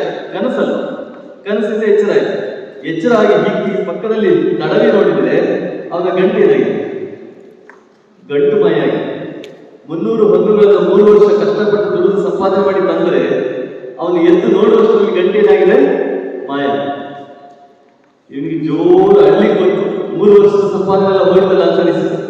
ಇಲ್ಲ ನಾನು ಸಾಧಿಸಿಯೇ ಹೋಗೋದು ಊರಿಗೆ ಅಂತ ಹೇಳಿ ಮತ್ತೆ ಅದೇ ಊರಿಗೆ ಹೋದ. ಅದೇ ಊರಿಗೆ ಹೋಗಿ ಮತ್ತೆ ಮೂರು ಪಟ್ಟು ಜಾಸ್ತಿ ದುಡಿದ. ಮೊದಲು 5 ಗಂಟೆ ದುಡಿದ್ರೆ ಈಗ 15 ಗಂಟೆ ದುಡಿದ, ಜಾಸ್ತಿ ದುಡಿದ ದಿನದಲ್ಲಿ. ಹಾಗೆ ದುಡ್ಡು ಒಂದೇ ವರ್ಷದಲ್ಲಿ 500 ಹೊನ್ನುಗಳನ್ನು ಮಾಡಿದ. ಮೊದಲೇನು ಮಾಡಿದ್ದ, 3 ವರ್ಷದಲ್ಲಿ 300 ಹೊನ್ನಾಗಿತ್ತು. ಈಗ 1 ವರ್ಷದಲ್ಲಿ 500 ಹೊನ್ನುಗಳನ್ನು ಮಾಡಿಕೊಂಡು ಅದನ್ನು ದೊಡ್ಡ ಗಂಟು ಕಟ್ಟಿಕೊಂಡು ಮತ್ತೆ ಬಂದ. ಹಳ್ಳಿಗೆ ಬರ್ತಾ ಇರ್ಬೇಕಾದ್ರೆ ಮತ್ತೆ ಕಾಡು. ಆ ಕಾಡಿನಲ್ಲಿ ಮತ್ತೆ ಬರುವಷ್ಟರಲ್ಲಿ ಸಂಜೆ ಆಯಿತು, ರಾತ್ರಿ ಆಯಿತು. ಮತ್ತೆ ಆ ಗಂಟೆನ ಒಂದು ಕಡೆ ಇಟ್ಟು ಮತ್ತೆ ಅಲ್ಲಿ ನಿದ್ದೆ ಮಾಡಿದ. ನಿದ್ದೆ ಮಾಡುವಾಗ ಮತ್ತೆ ಅವನಿಗೆ ಕನಸಾಯಿತು. ಕನಸಲ್ಲಿ ಮತ್ತೆ ಹೇಳ್ತಾ ಉಂಟು, ಕರ್ಮ ಬಂದು ಹೇಳಿದ, ನಿನಗೆ ತಲೆ ಸರಿ ಉಂಟೋ ಇಲ್ವೋ, ಇವನಿಗೆ ಅಷ್ಟು ದುಡ್ಡು ಕೊಡಬೇಡ ಅಂತ ನಾನು ಹೇಳಿದೆ ಅಂತಾನೆ. ಇವನ ಕೈಯಲ್ಲಿ ದುಡ್ಡು ಇರಬಾರ್ದು, ಇವನ ಹಣೆಯಲ್ಲಿ ಬರೆದಿರದೆ ಹಾಗೆ, ಇವನ ಕೈಯಲ್ಲಿ ದುಡ್ಡು ನಿಲ್ಬಾರ್ದು ಅಂತ ಬರೆದಿರೋದು. ನೀನು ಅವನಿಗೆ 500 ರೂಪಾಯಿ ಹಾಕ್ಬಿಟ್ಟಿದ್ದೆ. ಅದಕ್ಕೆ ಕರ್ತ ಹೇಳ್ತಾ ಇದ್ದಾನೆ, ಇಲ್ಲ ಅವನು ತುಂಬಾ ಚೆನ್ನಾಗಿ ಕೆಲಸ ಮಾಡಿದ್ದಾನೆ, ಶ್ರಮ ವಹಿಸಿ ಕೆಲಸ ಮಾಡಿದ್ದಾನೆ, ಶ್ರಮಜೀವಿ ಅವನು. ಅವನ ಕಷ್ಟ ನೋಡಿ ನನಗೆ ಬೇಸರ ಆಯ್ತು, ದುಡ್ಡು ಕೊಟ್ಟಿದ್ದೇನೆ. ಇಲ್ಲಪ್ಪ, ಹಾಗೆಲ್ಲ ಕೊಡೋ ಹಾಗಿಲ್ಲ, ನೀನು ವಿಧಿಯನ್ನು ಮೀರೋ ಹಾಗಿಲ್ಲ ಅಂತ ಕರ್ಮ ಹೇಳ್ತಾ ಇದ್ದಾನೆ. ತಕ್ಷಣ ಎಚ್ಚರಾಗಿ ಪಕ್ಕದಲ್ಲಿ ನೋಡಿದ್ರೆ ಗಂಟಿಲ್ಲ, ಮತ್ತೆ ಗಂಟಿಲ್ಲ. ಇವನಿಗೆ ಬೇಸರದ ಮೇಲೆ ಬೇಸರ ಆಯ್ತು. ಹೀಗೆ 4 ವರ್ಷ ವೇಸ್ಟ್ ಆಯ್ತಲ್ಲ ಈಗ ಅಂತ ಹೇಳಿ ಇವನು ಏನ್ ಮಾಡಿದ, ಇನ್ನು ನನ್ನ ಹೆಂಡತಿಗೆ ನನ್ನ ಮುಖ ತೋರಿಸಲಿಲ್ಲ ಹೇಳಿ ಒಂದು ಕಡೆ ಸಾಯ್ಲಿಕ್ಕೆ ಬಂದ. ಒಂದು ದೊಡ್ಡ ಮರಕ್ಕೆ ಇದು ಏನು ಆಲದ ಬೀಳಲು ಇರುತ್ತಲ್ಲ, ಆ ಬೀಳಲನ್ನು ತನ್ನ ಕುಣಿಕೆ ಮಾಡಿ ತನ್ನ ಕುತ್ತಿಗೆ ಕಟ್ಟಿಕೊಂಡು ಸಾಯೋಣ ಅಂತ ಹೇಳಿ ಹೋದ. ಸಾಯೋಣ ಅಂತ ಹೇಳಿ ಹೋಗುವಾಗ ಈ 2 ವ್ಯಕ್ತಿಗಳು ಬಂದು ಪ್ರತ್ಯಕ್ಷ ಆದರು. ಅವ್ರು ಹೇಳಿದ್ರು, ನೋಡಪ್ಪ, ಹಾಗೆಲ್ಲ ನೀನು ಮಾಡೋ ಹಾಗಿಲ್ಲ, ಯಾಕೆ ನಿನಗೆ ಆಯುಷ್ಯ ಇದೆ. ನೀನು ಆಯುಷ್ಯ ಇರುವಾಗ ನೀನು ಕುಣಿಕೆ ಹಾಕೊಂಡು ಸಾಯ್ಲಿಕ್ಕೆ ಹೋದ್ರು ನೀನು ಸಾಯೋದಿಲ್ಲ, ನೀನು ಬದುಕ್ತೀಯ. ಹಾಗಾಗಿ ಹಣೆಯಲ್ಲಿ ಏನು ಬರ್ತಿದ್ದಾರೋ ಅದು ಆಗಿಯೇ ಆಗ್ತದೆ. ನೀನು ಇದೆಲ್ಲ ಪ್ರಯತ್ನ ಮಾಡ್ಲಿಕ್ಕೆ ಹೋಗ್ಬೇಡ. ಅದಕ್ಕೆ ನಿನಗೆ ಮತ್ತೇನು ಮಾಡ್ಬೇಕು. ಆವಾಗ ಕರ್ತ ಹೇಳಿದ, ನೋಡು, ನಿನ್ನ ಕಷ್ಟ ಜೀವನವನ್ನು ನೋಡಿ ನನಗೆ ಬಹಳ ಬೇಸರ ಆಗಿದೆ, ನನ್ನ ಮನಸ್ಸು ತುಂಬಿ ಬಂದಿದೆ. ಹಾಗಾಗಿ ನಾನು ನಿನಗೆ ಒಂದು ವರ ಕೊಡ್ತೇನೆ, ಕೇಳು. ಅದಕ್ಕೆ ಹೇಳಿದ, ಸ್ವಾಮಿ, ನನಗೆ ತುಂಬಾ ದುಡ್ಡು ಬರಬೇಕು. ಏನ್ ಬರಬೇಕು? ದುಡ್ಡು ಬರಬೇಕು. ಆವಾಗ ಕರ್ತ ಹೇಳಿದ, ಹುಚ್ಚಪ್ಪ, ನಿನಗೆ ದುಡ್ಡು ಕೈಯಲ್ಲಿ ನಿಲ್ಲೋದಿಲ್ಲ ಅಂತ ಹೇಳ್ತಾ ಇದ್ದೀನಿ. ನೀನು ಮತ್ತೆ ದುಡ್ಡು ಬೇಕು ಅಂತ ಬರೀ ಕೇಳ್ತಾ ಇದ್ದೀನಿ. ನಿನ್ಗೆ ಎಷ್ಟು ದುಡ್ಡು ಬಂದರೂ ನಿಲ್ಲೋದಿಲ್ಲ ನಿನ್ನ ಕೈಯಲ್ಲಿ. ನಾನು ನಿನಗೆ 2 ವ್ಯಕ್ತಿಗಳನ್ನು ತೋರಿಸ್ತೇನೆ. ಇದೇ ಊರಲ್ಲಿ ಅವನು ವರ್ಧಮಾನ ಊರಿಗೆ ಹೋದರು. ಈ ಊರಲ್ಲಿ 2 ವ್ಯಕ್ತಿಗಳಿದ್ದಾರೆ. ನಾನು ನಿನಗೊಂದು ಸಹಾಯ ಮಾಡ್ತೇನೆ. ಯಾಕೆ, ನಿನ್ನ ಕಷ್ಟ ಎಲ್ಲ ನೋಡಿ ನನ್ನ ಮನಸ್ಸು ಕೂಡ ತುಂಬಿ ಬಂದಿದೆ. ನಿನಗೊಂದು ಸಹಾಯ ಮಾಡ್ತೇನೆ. ಈ 2 ವ್ಯಕ್ತಿಗಳಿದ್ದಾರೆ. ಆ ವ್ಯಕ್ತಿಗಳನ್ನ ಹೋಗಿ ನೋಡ್ಕೊಂಡು ಬಂದ್ಮೇಲೆ ನಿನಗೆ ಯಾವ ವ್ಯಕ್ತಿಯ ರೀತಿಯಲ್ಲಿ ನಿನಗೆ ಬದುಕಬೇಕು ಆ ಬದುಕನ್ನು ನಿನಗೆ ಕೊಡ್ತೇನೆ. 2 ವ್ಯಕ್ತಿಗಳಿದ್ದಾರೆ, ಅವರ ಬದುಕುಗಳನ್ನು ನೋಡಿಕೊಂಡು ಬಾ. ಅವರಲ್ಲಿ ಯಾರ ಬದುಕು ನಿನಗೆ ಬೇಕೋ ಆ ಬದುಕನ್ನ ನಿನಗೆ ಕೊಡ್ತೀನಿ ಅಂತ ಹೇಳಿ ಕರ್ಮ ಹೇಳಿದ. ಸರಿ ಅಂತ ಹೇಳಿ ಇವನು ಹೊರಟ. ಆ ಊರಿನಲ್ಲಿ ಇವರು ಕರ್ಮ ತೋರಿಸಿದ 2 ವ್ಯಕ್ತಿಗಳು. ಒಬ್ಬನ ಹೆಸರು ಗುಪ್ತಧನ, ಇನ್ನೊಬ್ಬನ ಹೆಸರು ಭುಕ್ತಧನ. ಭುಕ್ತ ಅಂದ್ರೆ ತಿನ್ನೋದು, ಗುಪ್ತ ಅಂದ್ರೆ ಅಡಗಿಸಿಡು. ಗುಪ್ತಧನ ಮತ್ತೆ ಭುಕ್ತಧನ ಅಂತ 2 ವ್ಯಾಪಾರಿಗಳಿವೆ. ಆ 2 ವ್ಯಾಪಾರಿಗಳನ್ನು ನೋಡ್ಕೊಂಡು ಬಾ ಅಂತ ಹೇಳಿ ಇವನು ಕಳಿಸಿದ್ದಾನೆ. ಇವನೇನ್ ಮಾಡಿದ, ತಾಮಸೂಡ ಬಂದು ಮೊದಲಿಗೆ ಗುಪ್ತಧನ ಮನೆಗೆ ಹೋದ.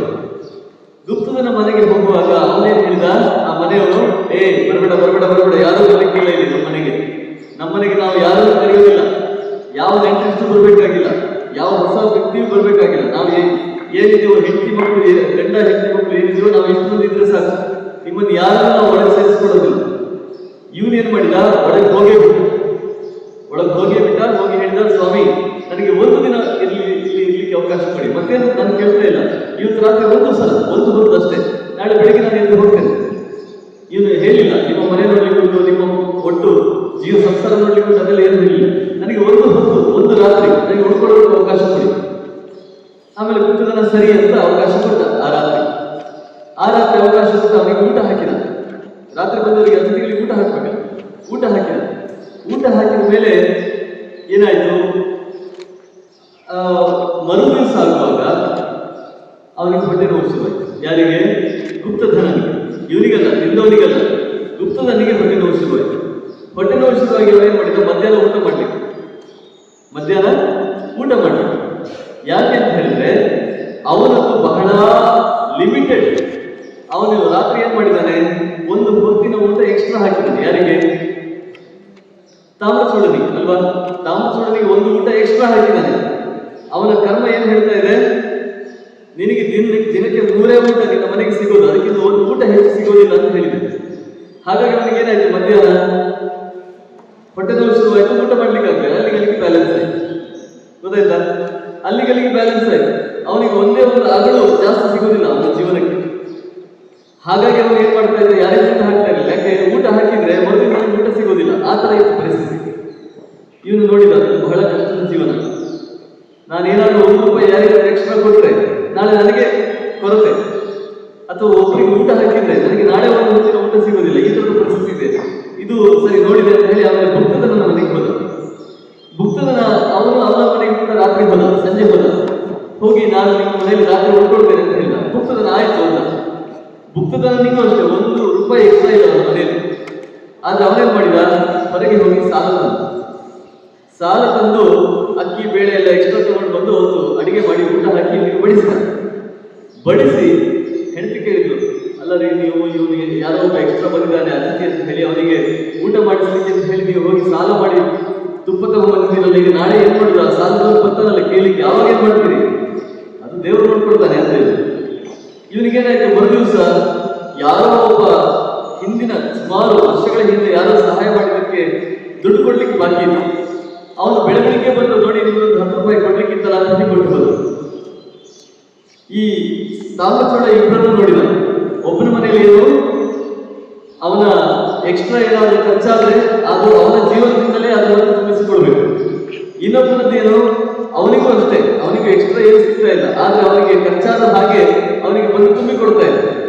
ಇವ್ರು ಹೇಳಿದ, ನನಗೆ ಭಕ್ತದನ ಜೀವನವೇ ಆಗ್ಬಹುದು, ಇಬ್ಬರದ್ದು ಕಷ್ಟದ ಜೀವನವೇ, ಆದ್ರೆ ಭಕ್ತದನ ಜೀವನವೇ ಆಗ್ಬಹುದು. ನಾನು ಏನೇ ಖರ್ಚು ಮಾಡಿದ್ರು ಕೂಡ ಅದು ಮತ್ತೆ ತುಂಬಿಕೊಡ್ತಾ ಇದ್ರೆ ಎಕ್ಸ್ಟ್ರಾ ಇಲ್ಲ, ₹10ಗಿಂತ ಎಕ್ಸ್ಟ್ರಾ ಇಲ್ಲ. ಇವನು ಏನ್ ಖರ್ಚು ಮಾಡಿದ್ದಾನೆ ಅಷ್ಟು ಮಾತ್ರ ತುಂಬಿಕೊಳ್ತಾ ಉಂಟು, ನನಗೆ ಈ ಜೀವನ ಸಾಕು ಅಂತ ಹೇಳಿ ಕೊನೆಗೆ ಭಕ್ತ ಜೀವನವನ್ನು ಒಪ್ಪಿಕೊಂಡು ಹೋದ. ಹಾಗೆ ಆಮೇಲೆ ಹೇಳಿದ್ರು, ನೋಡಪ್ಪ, ಹಾಗಾಗಿ ನಮ್ಮ ಹಣೆಯಲ್ಲಿ ಎಷ್ಟು ಬರ್ತಿದೆಯೋ ಅಷ್ಟೇ ನಮ್ಗೆ ಸಿಗೋದು, ಎಕ್ಸ್ಟ್ರಾ ಅಂತ ಏನೂ ಸಿಗೋದಿಲ್ಲ. ಅದಕ್ಕೆ ಅದು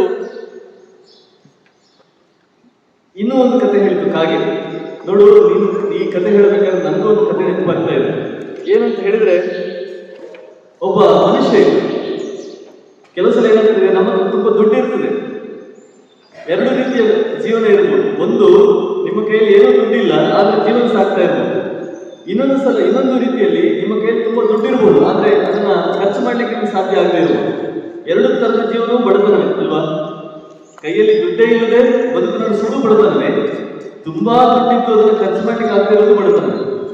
ಕಾಗೆ ಒಂದು ಕತೆ ಹೇಳಿದ್ರು. ನೋಡಪ್ಪ, ನನಗೂ ಒಂದು ಕತೆ ನೆನಪಾಗ್ತಾ ಇದೆ. ಒಬ್ಬ ಮನುಷ್ಯ ಇದ್ದ. ಆ ಮನುಷ್ಯ ಹೇಗೆ ಅಂತ ಹೇಳಿದ್ರೆ, ಲೆಕ್ಕವೇ ತಪ್ಪುವುದಿಲ್ಲ ಅವನಿಗೆ ಲೆಕ್ಕ ಅಂದ್ರೆ ನೋಟ್ ಲೆಕ್ಕ ಮಾಡ್ಬೇಕಾದ್ರೆ ಲೆಕ್ಕವೇ ತಪ್ಪುವುದಿಲ್ಲ ಅಂತಹ ಮನುಷ್ಯ. ಅವನನ್ನ ಏನ್ ಮಾಡಿದ್ರು, ಊರಿನಲ್ಲಿ ಈ ವರ್ತಕರೆಲ್ಲ ಅವನನ್ನ ದುಡ್ಡು ಎಣಿಕೆ ಮಾಡೋದಕ್ಕೆ ಅಂತ ಅವನನ್ನು ಕೂರಿಸ್ತಾ ಇದ್ದಾರೆ. ಒಬ್ಬ ದೊಡ್ಡ ಶೆಟ್ಟಿ ಇದ್ದ, ಯಾವುದೊಂದು ಜ್ಯುವೆಲ್ಲರಿ ಶಾಪ್ ನಡೆಸ್ತಾ ಇದ್ದ, ಇನ್ನೊಬ್ಬ ಯಾವುದೊಂದು ಜವಳಿ ಅಂಗಡಿ ನಡೆಸ್ತಾ ಇದ್ದ, ಇನ್ನೊಬ್ಬ ಯಾರೋ ಅಕ್ಕಿ ಬೇಳೆ ಅಂಗಡಿ ನಡೆಸ್ತಾ ಇದ್ದ. ಹೀಗೆ ದೊಡ್ಡ ದೊಡ್ಡ ವರ್ತಕರೆಲ್ಲ ಇದ್ರು ಆ ಊರಲ್ಲಿ. ಅವರು ಏನ್ ಮಾಡ್ತಾ ಇದ್ರು, 10ರಿಂದ 11 ಗಂಟೆ ನಮ್ಮ ಅಂಗಡಿಯಲ್ಲಿ, 11ರಿಂದ 12 ಗಂಟೆ ನಮ್ಮ ಅಂಗಡಿಯಲ್ಲಿ ಅವನನ್ನ ವ್ಯವಸ್ಥೆ ಮಾಡಿದ್ರು. ಎಲ್ಲ ಒಂದೊಂದು ಅಂಗಡಿಗೆ ಹೋಗ್ಬೇಕು, ಅವನು 1 ಗಂಟೆ ಕುತ್ಕೊಳ್ಬೇಕು, ದುಡ್ಡು ಎಣಿಸ್ಬೇಕು. ಹಿಂದಿನ ದಿವಸದ ವ್ಯವಹಾರವೋ ಅಥವಾ ಅವತ್ತಿನ ವ್ಯವಹಾರವೋ ದುಡ್ಡು ಎಣಿಸಿ ಬರ್ಬೇಕು, ಇಷ್ಟಿಷ್ಟ ಆಗಿದೆ ಅಂತ ಲೆಕ್ಕ ಕೊಟ್ಟು ಬರ್ಬೇಕು. ಅವನು ಒಂದು ಅಂಗಡಿಗೆ ಹೋಗ್ತಾ ಇದ್ದ, ದುಡ್ಡು ಎಣಿಸ್ತಾ ಇದ್ದ, 15,000 ಇವತ್ತು ಕಲೆಕ್ಷನ್. ಇನ್ನೊಂದು ಅಂಗಡಿಗೆ ಹೋಗ್ತಾ ಇದ್ದ, ದುಡ್ಡು ಎಣಿಸ್ತಾ ಇದ್ದ, 22,000 ಕಲೆಕ್ಷನ್. ಹೀಗೆ ಒಂದೊಂದು ಅಂಗಡಿಯಲ್ಲೂ ದುಡ್ಡು ಎಣಿಸ್ಕೊಂಡು ಕೊನೆಗೆ ದಿನದ ಸಂಜೆಗೆ ಬರ್ತಾ ಇದ್ದ ಮನೆಗೆ. ಅವನಿಗೆ ತಿಂಗಳಿಗೆ ಇಷ್ಟು ಅಂತ ಅವರೆಲ್ಲ ಕೊಡ್ತಾ ಇದ್ದ. ಈ ಕೆಲಸವನ್ನು ಅವನು ಎಷ್ಟು ವರ್ಷ ಮಾಡಿದ? ಸುಮಾರು ವರ್ಷ ಮಾಡಿದ, 10-20 ವರ್ಷ ಮಾಡಿದ. ಅವರಿಗೆ ಎಲ್ಲರ ಅಂಗಡಿಗಳಲ್ಲಿ ಅಥವಾ ಎಲ್ಲರ ಮನೆಗಳಲ್ಲಿ ಅಥವಾ ಎಲ್ಲರ ಏನು ಜೇಬಿನಲ್ಲಿ ಎಷ್ಟು ದುಡ್ಡಿದೆ ಅಂತ ಕರೆಕ್ಟ್ ಆಗಿ ಗೊತ್ತಿತ್ತು. ಬೇರೆಯವ್ರಿಗೆ ಗೊತ್ತಿಲ್ಲ, ಇವ್ರಿಗೆ ಗೊತ್ತಿದೆ. ಯಾಕೆ? ಅವರ ವ್ಯವಹಾರ ಎಲ್ಲ ಗೊತ್ತು. ಇವನು ಜನರಿಗೆಲ್ಲ ಹೇಳ್ತಾ ಇದ್ದ, ನೋಡಿ ಅಲ್ಲಿ ಜವಳಿ ಅಂಗಡಿ ಇಟ್ಟಿದ್ದಾನಲ್ಲ, ಅವನಿಗೆ ಎಷ್ಟು ದುಡ್ಡಿದೆ ಗೊತ್ತಾ ನಿಮ್ಗೆ? 2,30,000 ಇಟ್ಟಿದ್ದಾನೆ. ಇಲ್ಲಿ ಬಂಗಾರದ ಅಂಗಡಿ ಇಟ್ಟಿದ್ದಾನಲ್ಲ, ಅವನಿಗೆ ಎಷ್ಟು ದುಡ್ಡಿದೆ ಗೊತ್ತಾ? 4,10,000 ಇಟ್ಟಿದ್ದಾನೆ. ಹೀಗೆಲ್ಲ ಕತೆ ಹೇಳ್ತಾ ಇದ್ದ. ಜನಗಳಿಗೆ ಒಂದು ಕುತೂಹಲ ಅಲ್ವಾ? ಯಾರಾದ್ರೂ ದುಡ್ಡಿನ ಕತೆ ಹೇಳಿದ್ರೆ ಎಲ್ಲರಿಗೂ ಕುತೂಹಲ. ಹಾಗೆ ಅವರೆಲ್ಲ ಕುತೂಹಲದಿಂದ ಕೇಳ್ತಾ ಇದ್ದಾರೆ. ಆದ್ರೆ ಇವರಿಗೆ ಈ ಕತೆ ಬಿಟ್ಟು ಬೇರೆ ಏನು ಕತೆ ಗೊತ್ತಿಲ್ಲ. ಅವರ ವ್ಯವಹಾರಗಳು ಗೊತ್ತಿಲ್ಲ, ಅವ್ರು ಹೇಗೆ ವ್ಯಾಪಾರ ಮಾಡ್ತಾರೆ ಗೊತ್ತಿಲ್ಲ, ಅವ್ರ ಸಾಮಾನುಗಳಲ್ಲಿ ಎಲ್ಲಿ ತರ್ತಾರೆ ಗೊತ್ತಿಲ್ಲ, ಎಷ್ಟು ದುಡ್ಡಿಗೆ ಮಾರ್ತಾರೆ ಏನು ಗೊತ್ತಿಲ್ಲ. ಇವ್ರಿಗೆ ಗೊತ್ತಿರೋದೇನು, ಒಬ್ಬೊಬ್ಬರ ಹತ್ರ ಎಷ್ಟು ದುಡ್ಡಿದೆ ಅನ್ನೋದು ಮಾತ್ರ. ಹಾಗಾಗಿ ಈ ಮಾತನ್ನು ಎಷ್ಟು ದಿನ ಅಂತ ಜನಗಳು ಕೇಳ್ತಾರೆ. ಇವನು ಇದೇ ಕಥೆನೇ ಹೇಳ್ತಾ ಇದ್ದೀನಿ ಪ್ರತಿದಿನ. ನೋಡಿ, ಅವ್ರದ್ದು ಇಷ್ಟು ದುಡ್ಡಿದೆ, ಇವ್ರದ್ದು ಇಷ್ಟು ದುಡ್ಡಿದೆ, ಇಷ್ಟೇ ಕಥೆ ಹೇಳ್ತಾ ಇದ್ದೀನಿ. ಜನ ಕೇಳಿ ಅವರಿಗೂ ಬೇಜಾರು ಬಂದು ಹೋಯ್ತು. ಅವ್ರು ಯಾರು ಹತ್ರ ಬರ್ತಾ ಇರಲಿಲ್ಲ. ಹೀಗೆ ಸುಮಾರು ವರ್ಷಗಳನ್ನು ಇವನು ದುಡ್ಡಿನ ಲೆಕ್ಕಾಚಾರ ಮಾಡಿ ಕಳೆದು ಕೊನೆಗೆ ಒಂದು ದಿವಸ ರಿಟೈರ್ಡ್ ಆಯ್ತು. 58 ವರ್ಷಕ್ಕೆ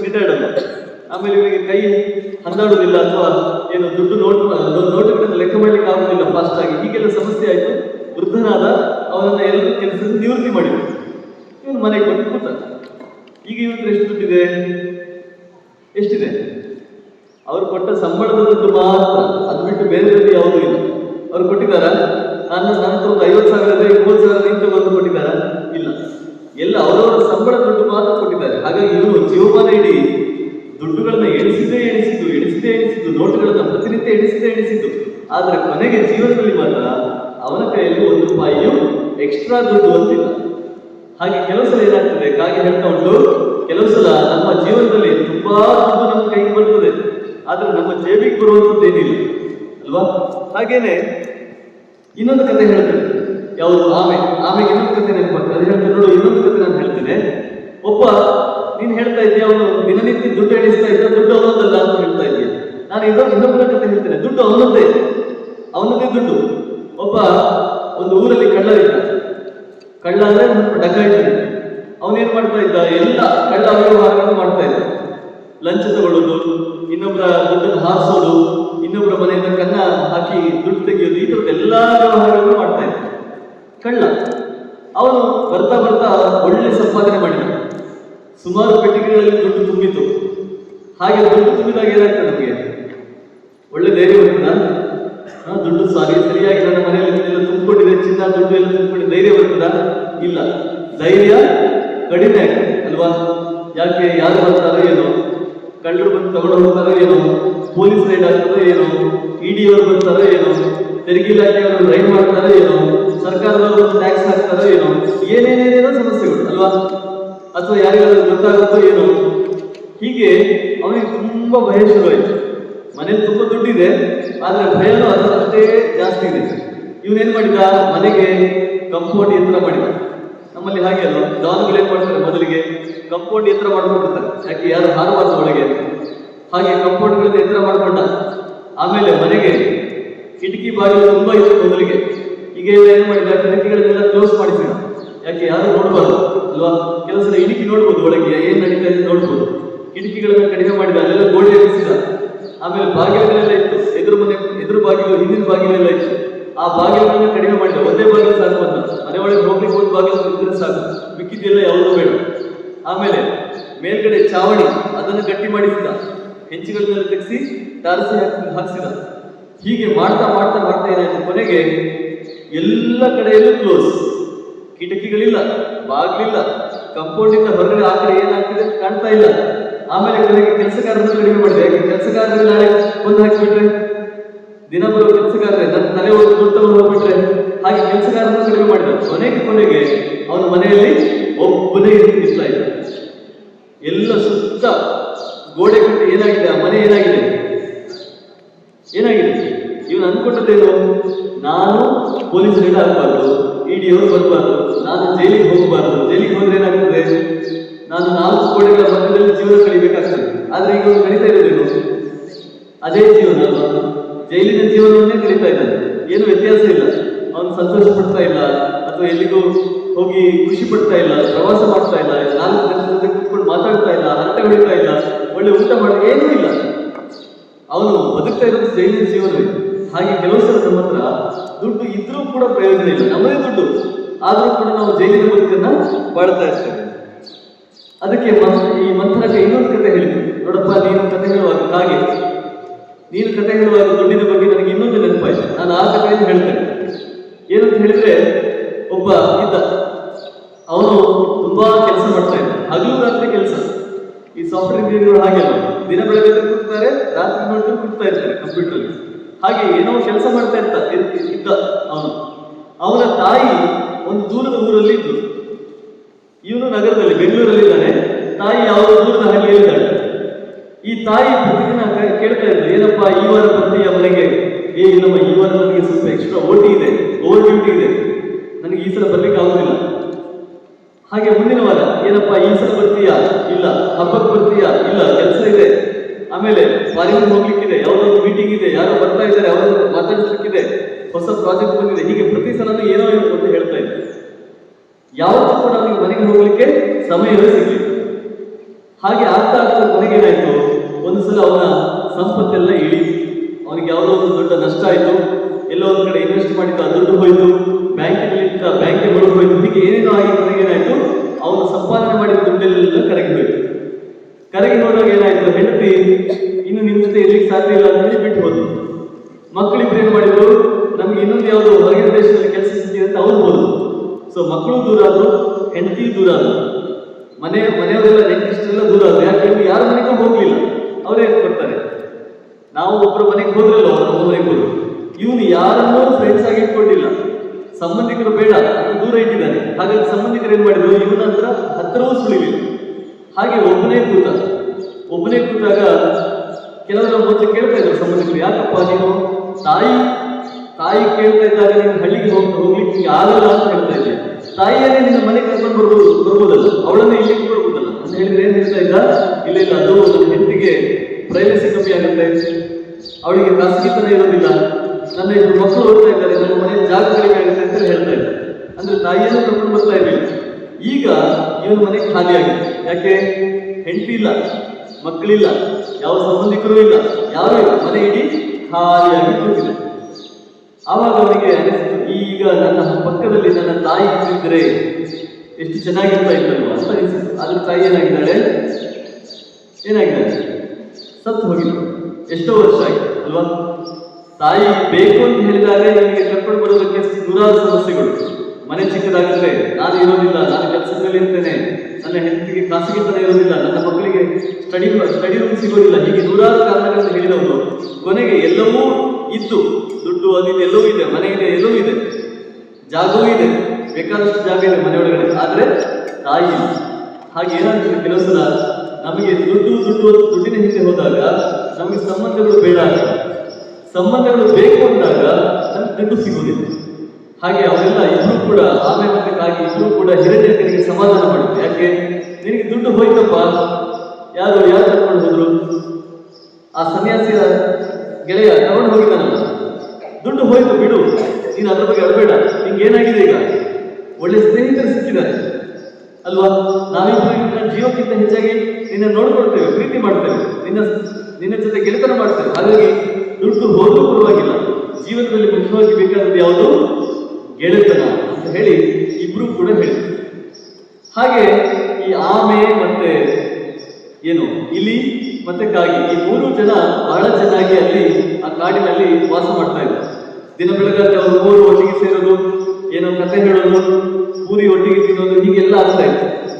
ಆಯ್ತಾ? ಮಧ್ಯಾಹ್ನ ಊಟ ಒಟ್ಟಿಗೆ ಮಾಡೋದು, ರಾತ್ರಿ ಸಂಜೆ ಮೂರು ಜನ ಒಟ್ಟಿಗೆ ವಾಕಿಂಗ್ ಹೋಗೋದು ಎಲ್ಲ ಮಾಡ್ತಾ ಇದ್ರು.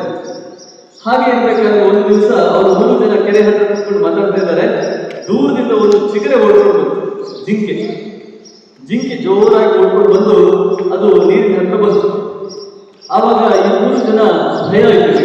ಆಮೇಲೆ ನೀರಿನ ಒಳಗೆ ಹೋಯ್ತು, ಇಲ್ಲಿ ಬಿಲದ ಕಡೆ ಹೋಯ್ತು, ಕಾಗೆ ಹಾರಿಕೊಂಡು ಮೇಲಕ್ಕೆ ಹೋಯ್ತು. ಯಾರು ಬೇಟೆಗಾರ ಬಂದ ಅಂತ ಮೂರು ಜನ ನೋಡಿದ್ರು. ಆಚೆ ಇಲ್ಲ, ಯಾರು ಇಲ್ಲ, ಒಂದು ಜಿಂಕೆ ಬಂದಿತ್ತು. ಆವಾಗ ಈ ಆಮೆ ನೀರಿನ ಹೊರಗೆ ಬಂದು ಹೇಳಿದ್ರು, ಅಲ್ಲ, ಒಂದು ಜಿಂಕೆ ಬಂದಿದೆ, ಇದ್ಯಾಕೆ ಇಲ್ಲಿ ಬಂತು, ನೋಡು ಕಾಗೆ, ಅಲ್ಲಿ ಮೇಲೆ ಹಾರಿ ಸ್ವಲ್ಪ ನೋಡು, ಏನಾಗ್ತಾ ಇದೆ ನೋಡು ಅಂತ ಹೇಳಿದ್ರು. ಆವಾಗ ಕಾಗೆ ಮೇಲಕ್ಕೆ ಹಾರಿ ಎಲ್ಲ ಸುತ್ತಮುತ್ತ ನೋಡಿದಾಗ ಏನಾಯ್ತು, ಒಬ್ಬ ಬೇಟೆಗಾರ ಒಂದಷ್ಟು ಮಾಂಸವನ್ನು ಹಿಡ್ಕೊಂಡು ಹೋಗ್ತಾ ಇದ್ದಾನೆ, ಯಾವುದೊಂದು ಜಿಂಕೆಯನ್ನು ಮೊಲವನ್ನು ಹಿಡ್ಕೊಂಡು ಹೋಗ್ತಾ ಇದ್ದಾನೆ. ಅವಾಗ ಜಿಂಕೆ ಹೇಳಿತು, ಅವ ಬೇಟೆಗಾರ ಬಂದಿದ್ದ, ಅವನು ಎಲ್ಲ ಪ್ರಾಣಿಗಳಿಗೆ ಅವನು ಬಾಣ ಹೋಗ್ತಾ ಇದ್ದ, ಹಾಗೆ ನಾವೆಲ್ಲ ದಿಕ್ಕಪಾಲಾಗಿ ಓಡಿ ಬಂದೆವು, ನನ್ನ ಸ್ನೇಹಿತರೆಲ್ಲ ಎಲ್ಲೆಲ್ಲ ಚಂದ್ರಿ ಹೋಗಿದ್ದಾರೆ, ಅವನು ಏನ್ ಮಾಡ್ತಾನೆ ಗೊತ್ತಿರಲಿಲ್ಲ, ನಮ್ಗೆ ಬಾಣ ಏನಾದರೂ ಸಿಕ್ಕಿದ್ರೆ ನಾವು ಸಾಯ್ತಾ ಇದ್ದೇವೆ ಅಂತ ಹೇಳಿ ನಾನು ಈ ಕಡೆ ಓಡಿ ಬಂದೆ. ಆವಾಗ ಕಾಗೆ ಹೇಳ್ತಿರ್ಲಿಲ್ಲ, ಅವನು ಬೇಟೆಗಾರನ ಕೆಲಸ ಮುಗಿತು, ಅವನೊಂದು ಬಾಣ ಹೂಡಿ ಬಹುಶಃ ಯಾವುದೋ ಮೊಲವೋ ಯಾವುದೋ ಹಂದಿಯೋ ಏನೋ ಸಿಕ್ಕಿದೆ ಅವನಿಗೆ, ಅವನು ಮಾಂಸ ಹಿಡ್ಕೊಂಡು ಹೋಗ್ತಾ ಇದ್ದಾನೆ ಅಂತ ಹೇಳಿ. ಆವಾಗ ಜಿಂಕೆ ಸಮಾಧಾನ ಆಯ್ತು, ಪರವಾಗಿಲ್ಲ, ಇವತ್ತು ನನ್ನ ಜೀವ ಉಳಿಯಿತು. ಬೀಸುವುದನ್ನು ತಪ್ಪಿಸ್ಕೊಂಡ್ರೆ ಎಷ್ಟು ವರ್ಷ ಆಯ್ತು? 1000 ವರ್ಷ ಆಯ್ತು ಅಲ್ವಾ? ಸೊ ಹಾಗಾಗಿ ಇವತ್ತು ನನಗೆ ಬೇಟೆಗಾರನ ಬಾಣ ಬರಲಿಲ್ಲ, ಆಗಲಿಲ್ಲ, ನನ್ನ ಜೀವನ ಸುರಕ್ಷಿತ ಅಂತ ಹೇಳಿ ಜಿಂಕೆ ಹೇಳಿದ್ದು. ಆವಾಗ ಇವರು ಹೇಳಿದ್ರು, ನಾವು 3 ಜನ ಫ್ರೆಂಡ್ಸ್ ಆಗಿ ಮಾತಾಡ್ತಾ ಇರ್ತೇವಪ್ಪ, ಜೀವನ ಇಲ್ಲಿ ತುಂಬಾ ಚೆನ್ನಾಗಿದೆ, ನೀನು ನನ್ನ ಜೊತೆ ಸೇರ್ಕೊಂಡ್ಬಿಡು ಅಂತ ಹೇಳಿದ್ರು. ಜಿಂಕೆ ಅವ್ರ ಜೊತೆ ಸೇರ್ಕೊಂಡಿತ್ತು. ಹೀಗೆ 4 ಜನ, ಜಿಂಕೆ, ಇಲಿ, ಕಾಗೆ ಮತ್ತೆ ಆಮೆ, ಈ 4 ಜನ ಬಹಳ ಖುಷಿಯಿಂದ ಆ ಕಾಡಿನಲ್ಲಿ ಇದ್ರು, ವಾಸವಾಗಿದ್ರು. ಒಂದು ದಿವಸ ಏನಾಯ್ತು, ಜಿಂಕೆ ಬೆಳಿಗ್ಗೆ ಹೋಗಿದೆ ಹುಲ್ಲು ತಿನ್ಬೇಕು ಅಂತ.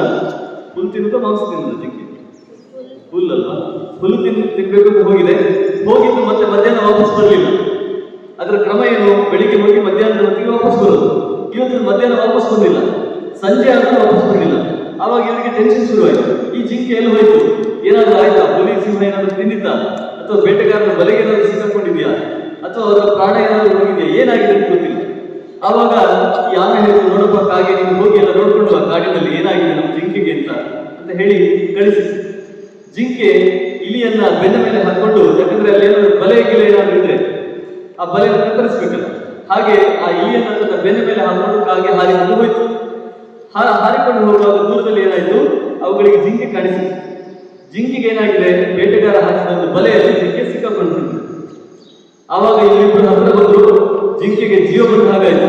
ಅಯ್ಯೋ, ನೀವು ಬಂದ್ರಲ್ಲ ಕೊನೆಗೂ ಕೂಡ, ಯಾಕೆ ಮೊಬೈಲ್ ಫೋನಲ್ಲಿ ಫೋನ್ ಮಾಡ್ಲಿಕ್ಕೆ ಫೋನ್ ಇಲ್ಲ ಅಲ್ವಾ, GPS ಇಲ್ಲ ಅಥವಾ ಇಂಟರ್ನೆಟ್ ಇಲ್ಲ, ಯಾವುದೂ ಇಲ್ಲ. ಹಾಗೆ ನೀವು ಬಂದ್ರಲ್ಲ ಕೊನೆಗೂ, ನನ್ನ ಜೀವ ಇದು ಉಳಿತದೆ ಅಂತ ಅದಕ್ಕೆ ಭಾರಿ ಖುಷಿ ಆಯ್ತು.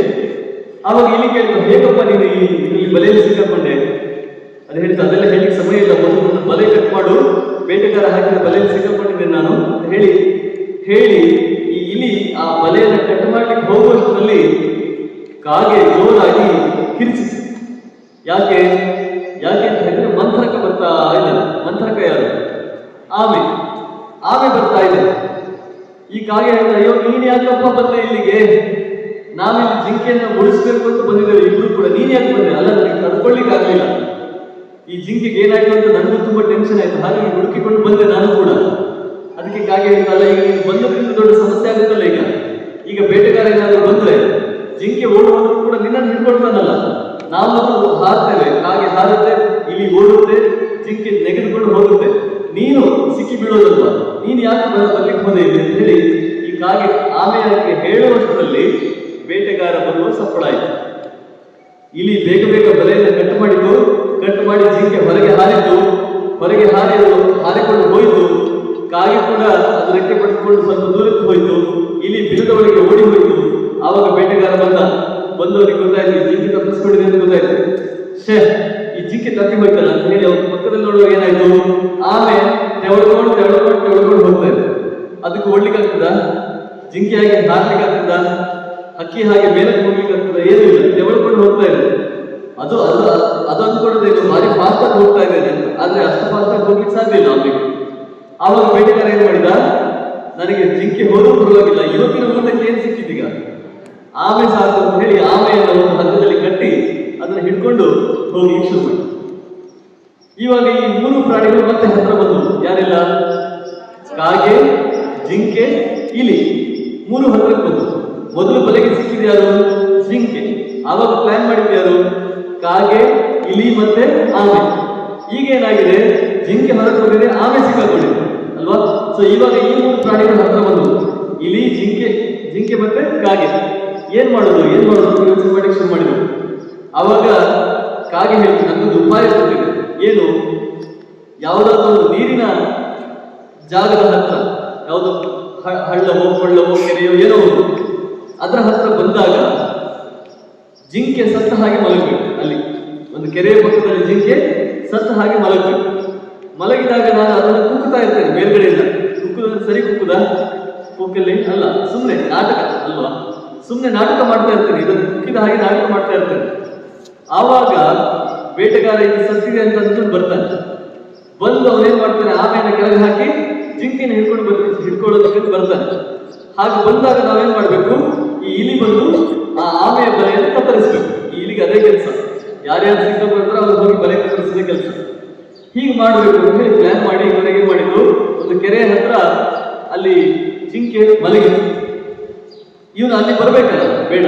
ಅದಕ್ಕೆ ಏನ್ ಮಾಡಿದ್ರು, ಕಾಗೆ ಇಲ್ಲಿ ಆಹಾರ ಇದೆ ಬನ್ನಿ ಅಂತ ಬೇರೆ ಕಾಗೆಗಳನ್ನು ಕೂಗಿ ಕರಿತಾವಲ್ಲ, ಹಾಗೆ ಕೂಗ್ಲಿಕ್ಕೆ ಶುರು ಮಾಡಿದ್ರು.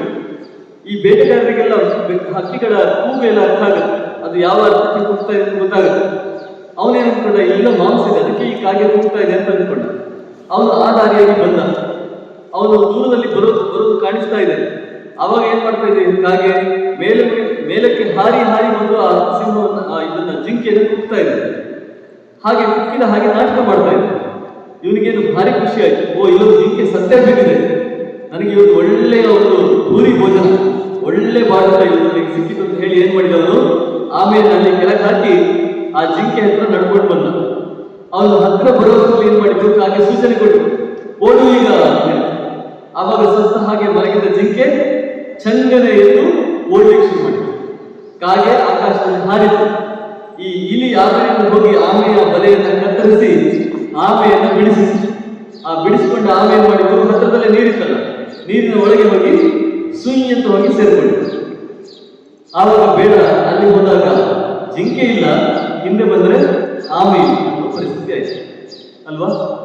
ಕೊನೆಗೆ ಅವನು ಅಯ್ಯೋ ಇದು ಯಾವುದು ನನಗೆ ಸಿಗ್ಲಿಲ್ವಲ್ಲ ಅಂತ ಹೇಳಿ ಬೇಸರದಲ್ಲಿ ತನ್ನ ಮನೆಗೆ ಹೋದ.